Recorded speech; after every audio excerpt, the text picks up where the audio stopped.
employment terms during recruitment and confirmation exercises, while their counterparts from other counties are absorbed and some even posted in Turkana County.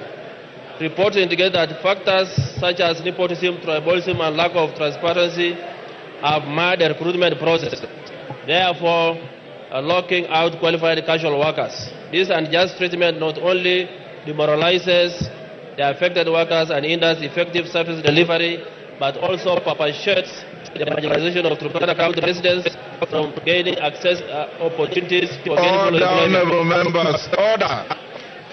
Honorable members, order. Irene Mayaka, that Kamkunji is illegal. Honorable Speaker, it is against this background that I request for a statement from the chairperson of the Departmental Committee on Energy on the following. One, provide a report on the number of casual workers in Kenya Power Company stations in Turkana County absorbed on permanent and punishable terms in the last